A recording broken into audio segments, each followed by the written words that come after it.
নমস্কার বন্ধুরা, welcome to বাঙালি রান্নায়। আমি আজকে একটা নতুন ভিডিও নিয়ে চলে এসেছি আপনাদের সাথে শেয়ার করব বলে। এই গরমে ঠান্ডা ঠান্ডা মিল্কশেক খেতে কার না ভালো লাগে। আমি আজকে 5 রকমের মিল্কশেক বানিয়েছি। এখানে সবকটা মিল্কশেকই অন্য অন্য স্বাদে আর দারুণ খেতে হয়েছে। তাহলে ভিডিওটা শুরু করা যাক। একটা মিক্সার জার নিয়েছি, ওর মধ্যে আমি কিছু আম কেটে রেখেছিলাম ছোট ছোট করে, সেগুলো দিয়ে দিলাম। আপনি আপনার স্বাদ মতো চিনি ব্যবহার করতে পারেন। আমি এখানে খুব বেশি একটা চিনি ব্যবহার করছি না, 2 চামচ মতো চিনি দিয়ে দিলাম। 2-3 টুকরো বরফ দিয়ে দিচ্ছি। 1 কাপ মতো দুধ দিয়ে দিলাম। এই মিল্কশেকটা খেয়ে দেখবেন কতটা দারুণ খেতে। এবার আমি ঢাকনা আটকে এটাকে মিক্সার করে নেব।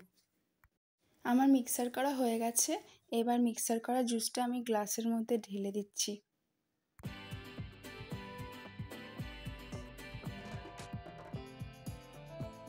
এই মিল্কশেকটা স্বাদের জন্য আমি এখানে আরেকটু আম ছোট ছোট করে কেটে এর ওপরে একটু ডেকোরেশন করে দিলাম, তাহলে খেতে আরও স্বাদ লাগবে। আপনারা চাইলে নাও দিতে পারেন, কিন্তু দিলে এটা যখন খাবেন আপনি, এই আমের টুকরোগুলো আপনার মুখে পড়লে এর স্বাদটাকে আরও বেশি বাড়িয়ে তুলবে।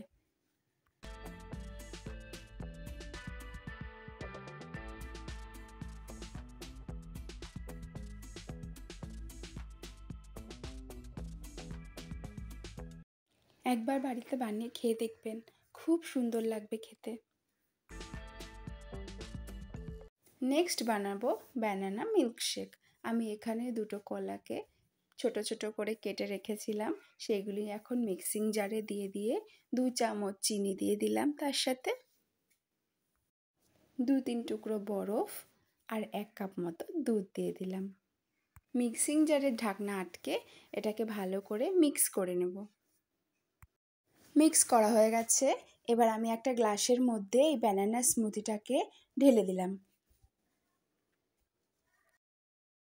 ব্যানানা স্মুদিটার স্বাদ আর একটু বাড়ানোর জন্য আমি এখানে কাজু কিশমিশ ছোট ছোট করে টুকরো করে রেখেছিলাম, সেটা দিয়ে এটাকে ডেকোরেশন করে দিলাম।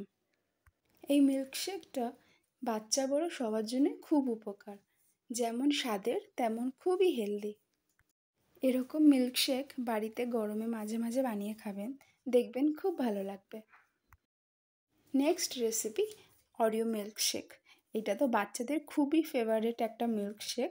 এইভাবে বানিয়ে দিলে বাচ্চারা চটপট করে খেয়ে নেবে। এখানে আমি 4টে বিস্কুট নিয়েছিলাম, অরিও বিস্কুট।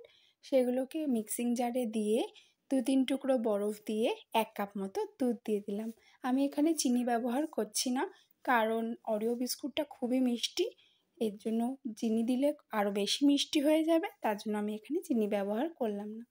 আমি গ্লাসে একটু চকলেট সিরাপ দিয়ে ভালো করে সুন্দর করে ডেকোরেট করে দিচ্ছি। তারপর এখানে আমি জুসটা ঢেলে দেব। গ্লাসটা রেডি হয়ে গেছে। এবার আমি এখানে অরিও মিল্কশেকটা ঢেলে দিলাম, আর এর ওপরে আর একটু চকলেট সিরাপ দিয়ে সুন্দর করে ডেকোরেশন করে দিচ্ছি, যাতে বাচ্চাদের এক চান্সে দেখেই পছন্দ হয়ে যায়। আর এটা খেতেও দারুণ স্বাদের। এরকম মিল্কশেক খেতে আমার মেয়ে তো দারুণ পছন্দ করে। আপনাদের ঘরের ছেলে মেয়েদেরও বানিয়ে দেবেন, দেখবেন ওরাও খুব পছন্দ করবে।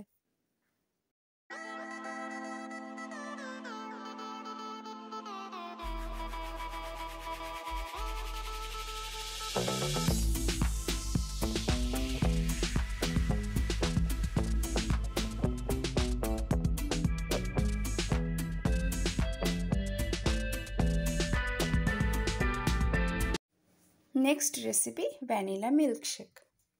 একটা মিক্সিং জারে 2 চামচ মতো চিনি দিয়ে 2 চামচ মতো ভ্যানিলা আইসক্রিম দিয়ে দিলাম। টেস্টের জন্য আমি এখানে চকলেট সিরাপ দিয়ে দিলাম, আর 1 কাপ মতো দুধ দিয়ে এটাকে ঢাকনা আটকে ভালো করে মিক্স করে নেব। মিক্স করা হয়ে গেছে। এবার আমি গ্লাসের মধ্যে এটাকে ঢেলে দিলাম।